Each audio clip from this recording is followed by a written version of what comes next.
헌재 탄핵 심판에서 주요한 중연들이 검찰 조서 내용을 인정하지 않으면 탄핵 심판의 증거로 채택되어서 안 됨에도 불구하고 헌재는 이 조항을 무시하고 증거로 채택했습니다. 재판부는 구속기간의 적법성 외에도 공수처가 내란죄 수사권이 있는지 등에 대한 명백한 법 규정이 없는 만큼 구속을 취소한 상태에서 재판을 진행하는 게 맞다며 수사의 적법성 절차를 강조했습니다. 이제 남은 것은 대통령 탄핵 심판입니다. 헌법재판소도 탄핵 소추안의 절차적 적합성에 대해서 신중하고 공정하게 판단해야 됩니다. 헌법재판소 윤석열 대통령의 탄핵 심판 과정 한마디로 위법, 불공정으로 얼룩져 있습니다. 우리나라 헌법 질서에서 민족 정당성이 가장 강한 게 국민이 직접 선출한 대통령인데 임명직 재판관 8분이 졸속으로 재판을 진행하면서 위법과 불공정이 난무하고 있습니다. 탄핵 소추안의 내란죄가 삭제되어 소추 사이의 동일성을 상실한 무효 소추안이었고 또 심판 과정에서 수많은 헌법재판소법을 지키지 않아 탄핵 심판의 정당성을 상실하여 중대하고 심각한 절차적 흠결을 남겼습니다.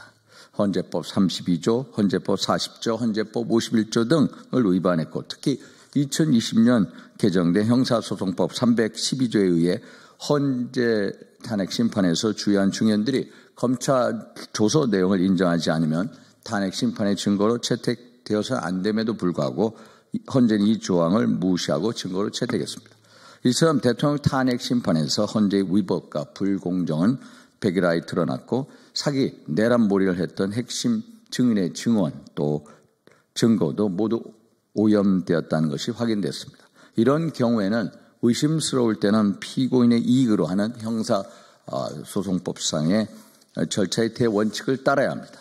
지금과 같이 헌재의 절차적 불법성이 명백한 상황에서 헌재가 탄핵을 인용하면 그 결정은 법적 정당성을 상실하게 됩니다. 그래서 헌재는 탄핵 소추안을 각하해야 합니다.